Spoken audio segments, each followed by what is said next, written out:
I have piped enough men onto that plateau to know the sound of contempt before I know the man making it. And the morning they trucked her up to firebase Larkin, the contempt was mine. She came off the back of the resupply 7-ton with a duffel over one shoulder and a rifle case over the other, and it was the case that did it. The rest of us carried our long guns muzzle down in slings we'd tuned to our own bodies, glass we'd bought with our own money, rails hung with the gear a man collects when the shooting is the only part of the job he's proud of. She carried a hard case the color of a dead battery, scuffed to the aluminum at every corner, and when she set it down on the HESCO step and thumbed the latches, what came out of it stopped the whole line. It was old. Not old the way a good rifle gets old, worn smooth at the wrist and dark where 1,000 hands have held it.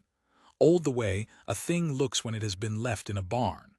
The stock was wood, actual wood, cracked along the comb and bound with a wrap of green tape gone gray at the edges. The barrel had a patina on it like a creek stone. The scope was a straight tube, no bigger around than my thumb, with a windage turret that had been reblued by hand and a bolt handle that somebody had welded a knob onto in a shop that clearly did not do this for a living. There was a screw missing from the butt plate. There was a screw missing, and she had filled the hole with a whittled dowel and sanded it flush, and you could see she had done it on purpose and been careful about it, and that was somehow the part that made the men laugh. "Ma'am," said Corporal Deal, who was 19 and had never been told no by his own mouth, "the museum called. They want their exhibit back before it hurts somebody." I should have shut him down. I was the senior shooter on that hill. The marksman's tent was mine. The range card was mine. The 2 good hides on the north wall were mine because I had earned them across 3 rotations of doing the one thing I did better than anyone Larkin had ever seen. Shutting Deal down was my job. Instead, I looked at that antique in her hands, at the dowel plug and the taped stock and the little straight tube of a scope that wouldn't have brought me $100 at a gun show, and I let the corner of my mouth go up, and every man on the wire saw me do it, and that was permission. "Easy," I said, which is the word a man uses when he wants the laughing to keep going but wants his hands clean of it. Maybe she shoots gophers with it back home. She didn't answer any of us. That was the first thing about her I couldn't file. A soldier who takes that off a firing line either fires back or folds, and she did neither. She closed the case, stood the rifle against the HESCO with the muzzle up and the bolt open the way you stand a rifle you respect, and she looked out over the wire at the country instead of at us. She looked at the Sable Plateau the way I'd seen exactly 2 other men look at ground in my life, and both of them were dead now, and both of them had been better than me. The plateau ran flat and pale from the foot of our hill out to a rim of broken hills maybe 2 miles north, and between us and those hills was the basin, a dry, dished waste of gravel and salt crust, and the ghost lines of a river that had quit that country before any of us were born. Nothing grew out there that a man would notice.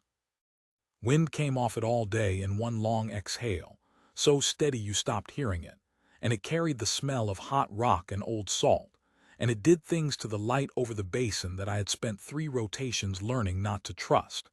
Heat lifted off the crust in sheets you could see through your glass, a shimmer that boiled the world at distance until a man at 800 meters swam like something at the bottom of a creek.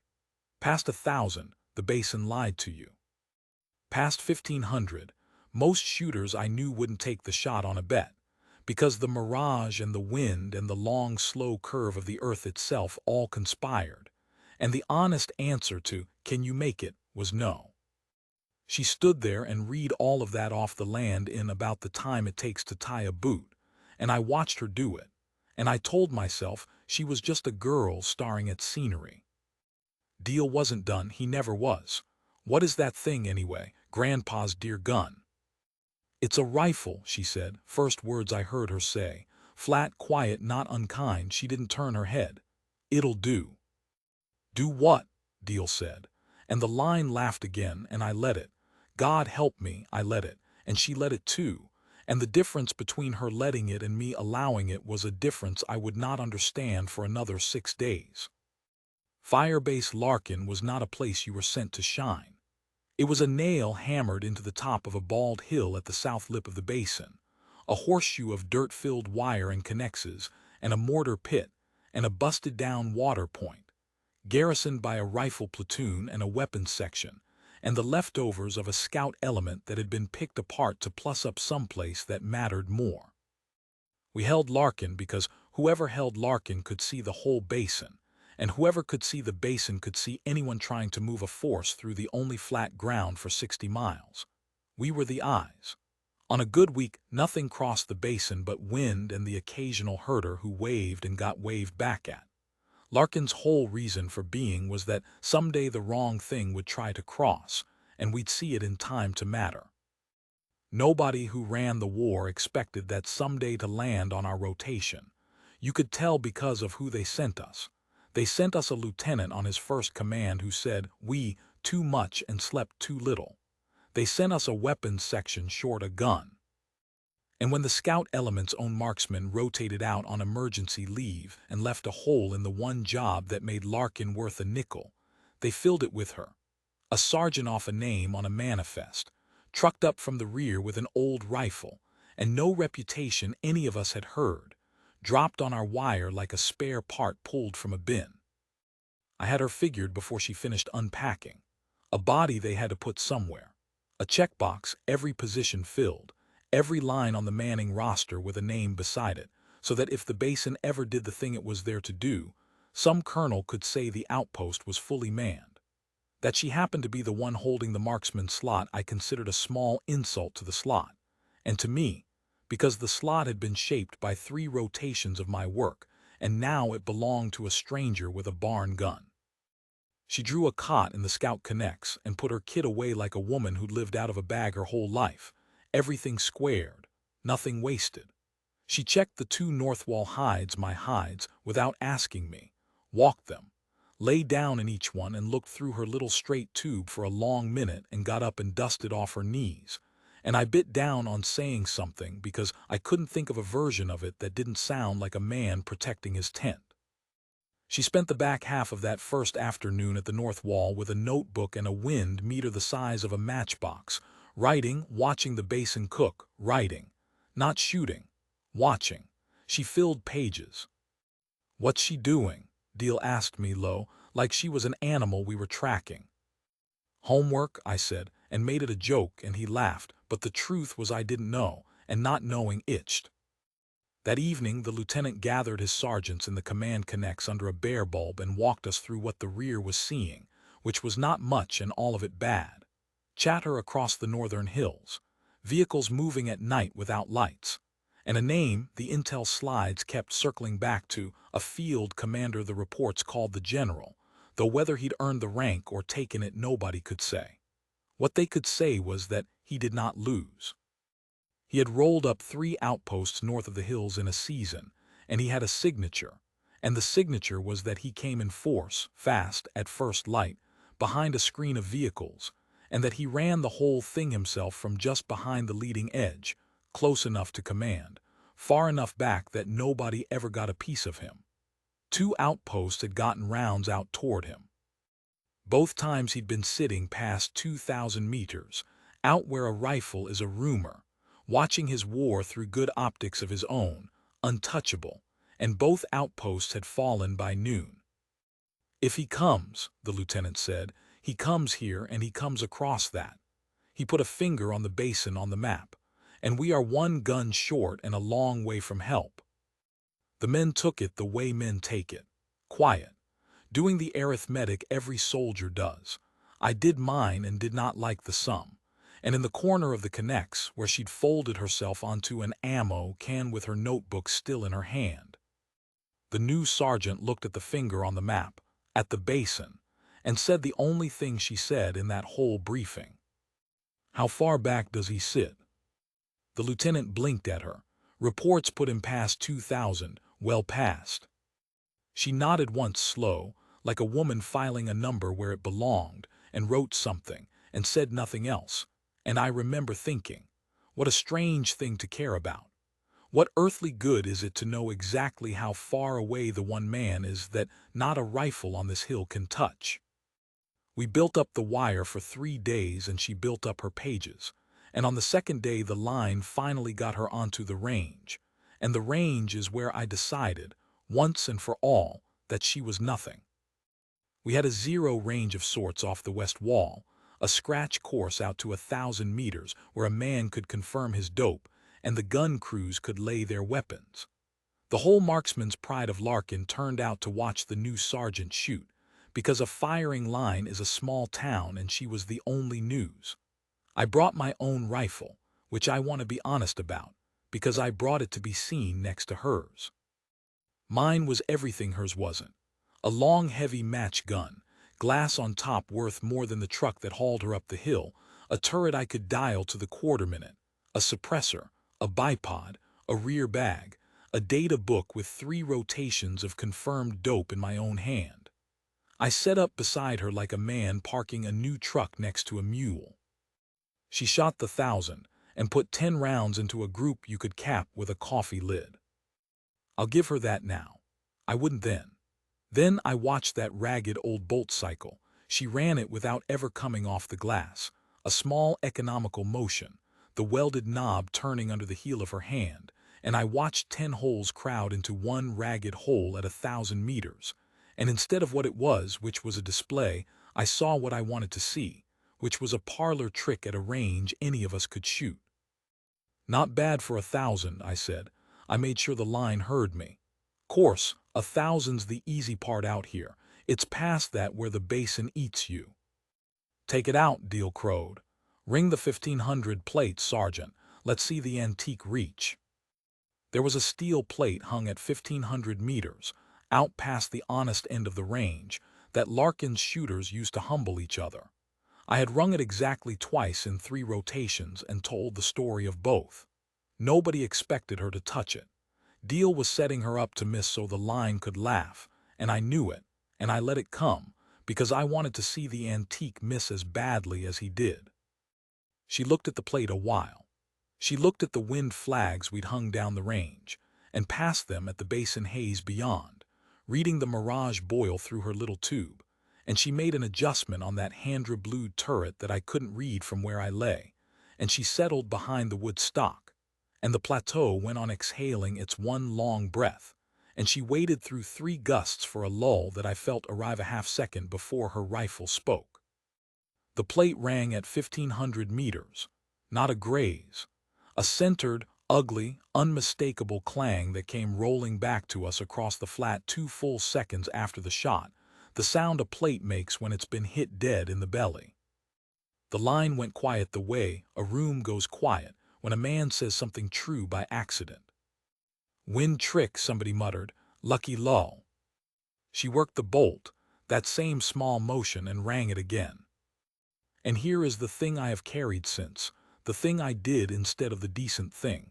I got up off my gun and I brushed off my front and I said, loud enough to carry, "Steel doesn't shoot back though, does it?" And I walked off the line like a man who'd seen enough. And behind me the line found its laugh again because I had handed it back to them. And she let me go without a word. And I told myself all the way back to my tent that a plate at 1,500 with no wind and no fear and all day to do it was a circus act. And that the basin, and the general, and the shooting that mattered, were a country she had never been to and I had lived in for years. I believed that for 3 more days. Then the general came across the basin at first light, exactly the way the slide said he would, and taught me the difference between a man who shoots and a woman who kills, and I have not been able to look at my own good rifle the same way since. They came in the gray before the sun, and they came the way the reports promised, fast, in force, behind a screen of gun trucks that peeled out of the northern hills and onto the basin flat in a fan of dust that the first light turned the color of a wound. The picket on the north wall got 2 words into the net before the first heavy machine gun opened up from a truck bed and walked its tracers up our hill. And then Larkin was awake all at once, the way an outpost comes awake, men falling out of connexes half-dressed and entirely ready. the mortar pit already coughing its first rounds out into the gray, the lieutenant's voice on the net steady enough that I forgave him every "we" he'd ever said. I made my hide on the north wall in the dark by feel, into the good left-hand position I'd shot from for 3 rotations, and I got my glass up and my heart down and I went to work, because whatever else I was good at this, and the basin at last light of night was a country I knew.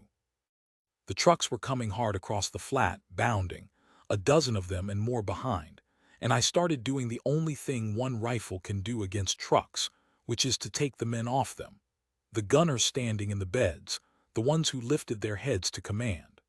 I settled and broke a shot, and a gunner folded off his gun at 1,100 meters, and I ran my bolt and found the next one, and for a few minutes I was the best thing on that hill and I knew it. Then the trucks reached the first of the dead river lines, where the basin dished and the mirage lived even in that early cold, and my war got hard. I want to be plain about what the distance does, because it is the whole of the story. Past a certain range, the bullet is no longer a thing you point. It is a thing you throw, and everything between you and the target has an opinion about where it lands. The wind, which had been Larkin's one steady companion, was not one wind out over that basin. It was 3, 4, a different river of air in every dished low and every risen flat, and I could see them fighting in the mirage, the boil leaning one way near, another way far, and a shooter reads that and holds for it and is still guessing. The heat sheets thickened as the sun cracked the eastern rim. Targets I'd have taken at 1,000 swam and doubled at 1,400. I missed. I missed a shot I'd have made in my sleep at a shorter range, and then made one, and then missed again, and the trucks kept coming, and the men in them got smart and stopped standing up, and the fan of dust and gun trucks spread wider than our guns could cover, and I felt the thing I had never felt on that hill, which was the basin winning. Beside me, I hadn't even known she'd moved into the right-hand hide. The new sergeant was already down behind the woodstock, and she was not firing.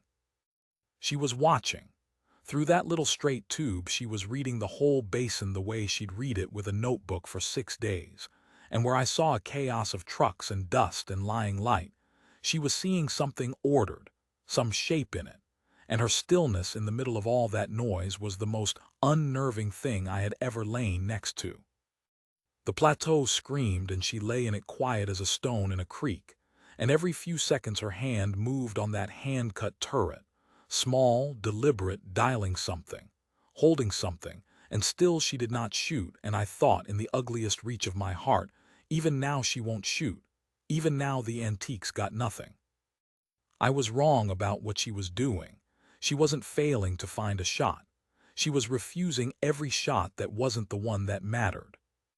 Because out past the trucks, past the dust, past the dead river lines where the mirage boiled thickest and the wind broke into its warring rivers, back where the reports had always put him and no rifle had ever touched him, a single vehicle had stopped on a low rise at the far edge of the basin, hull down and patient, and a man had gotten out of it and put a pair of binoculars up on the fight, unhurried, certain. A man watching his war from the one place on that whole plateau he had every reason on earth to believe was safe. He stood in the open like a man on a hill behind his own lines, which is exactly what he believed he was. That was the arrogance the reports had never quite captured, not that he sat far back, but that he sat far back and stood up. He didn't crouch behind his vehicle. He didn't take a knee in its shadow. He got out and set his elbows on the hood and glassed the fight at his leisure. Because in 3 seasons and 3 broken outposts nothing had ever reached him there, and a man learns the shape of his own safety and stops questioning it. I ranged him out of reflex, the way you range everything, and the number my glass gave me back I did not at first believe. I lased him again. The same number came back, patient and enormous, and it sat in my chest like a swallowed stone. Just under 3,200 meters. Call it 2 miles. I want whoever hears this to understand what that number means to a man who shoots for a living, because I have spent my life inside it and I still find it hard to hold. 2 miles is not a longer version of 1,000 meters. It is a different act. At 2 miles, the bullet leaves the barrel and climbs and falls through the better part of 6 seconds of flight. And in those 6 seconds, the Earth turns beneath it, turns enough that you hold for the spin of the planet itself. A thing called the Coriolis that a man can go a whole career without ever needing to think about. In those 6 seconds, the bullet slows from faster than sound to slower than it, and passes back down through that barrier, and the crossing rattles it. The wind gets 4, 5, 6 separate votes on the way, every river of air the round crosses shoving it a little, and none of those winds is the one you can feel on your own cheek. The drop is not measured in clicks anymore. It is measured in stories of a building. The target, at 2 miles, is smaller in your glass than a grain of rice held at arm's length, swimming in a mirage that lifts it and doubles it and slides it off itself. Every error you can make is multiplied by the distance, until a mistake the width of a thought puts your round a truck length wide. Not a shooter on that hill would take it. I would not take it, and I was the best Larkin had.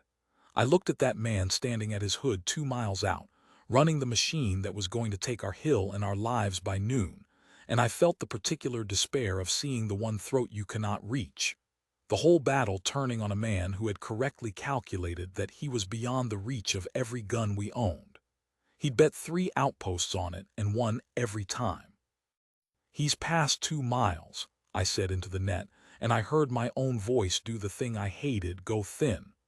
"Nothing we've got reaches him. I say again, the commander is beyond our guns." The net was quiet a moment under the hammering of the 50s.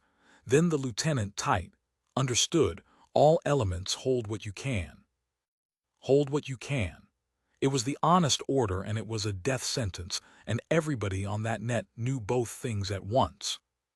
And beside me, in the right-hand hide, the woman with the barn gun spoke. Not on the net, just to me, quiet, in the same flat voice she'd used to say it'll do 6 days before. "I reach him."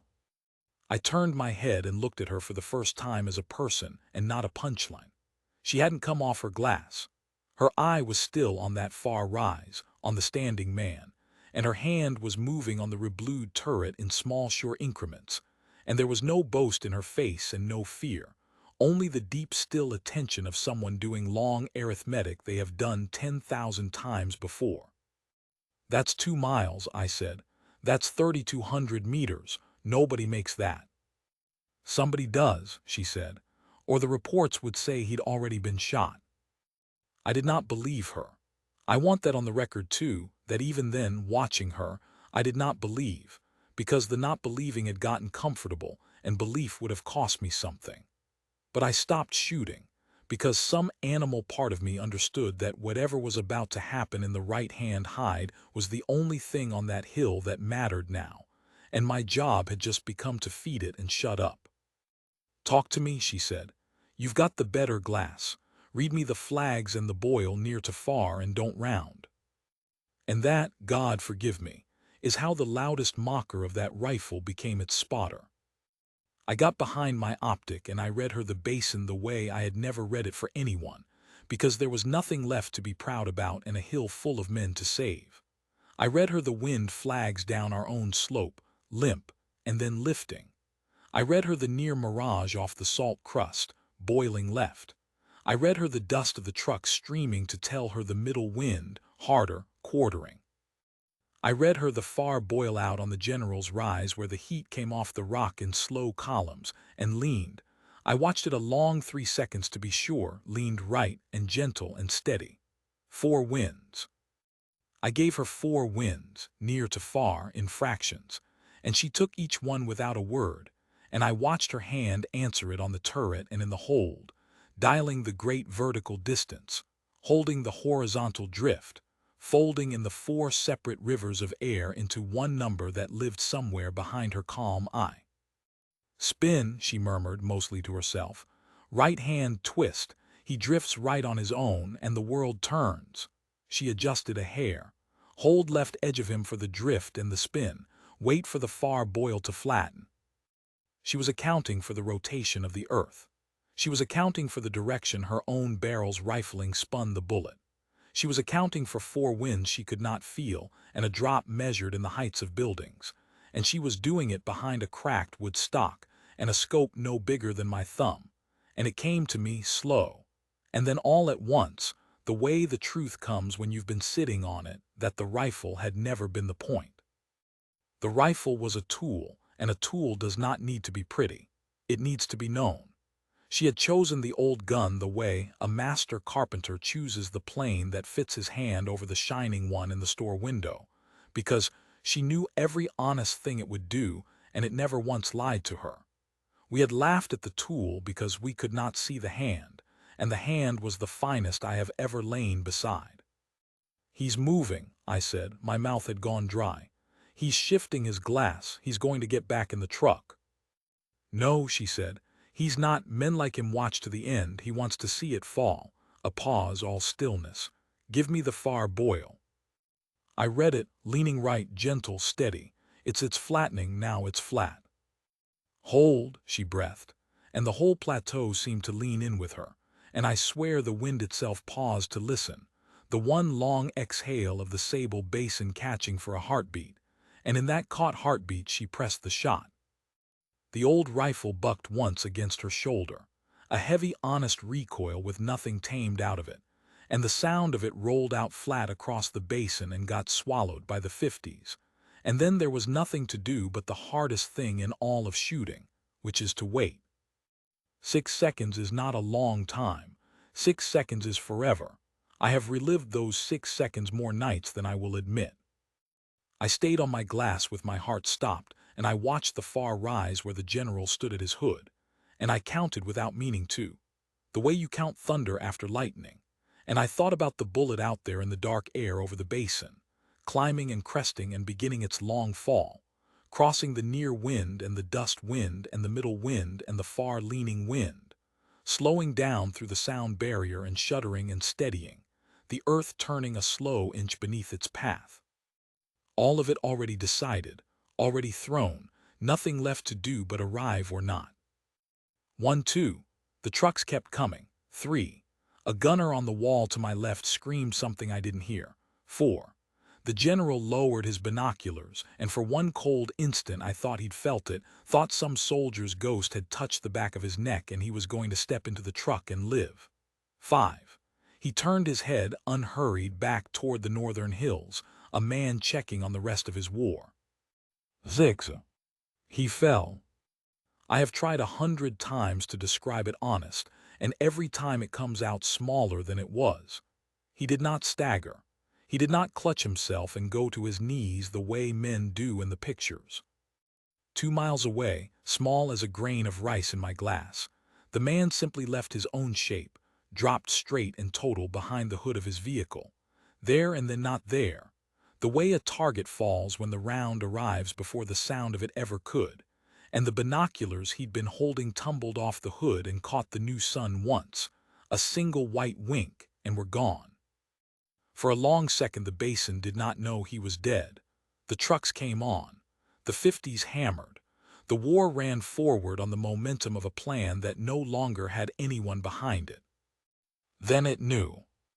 You could see it move through them like wind through wheat.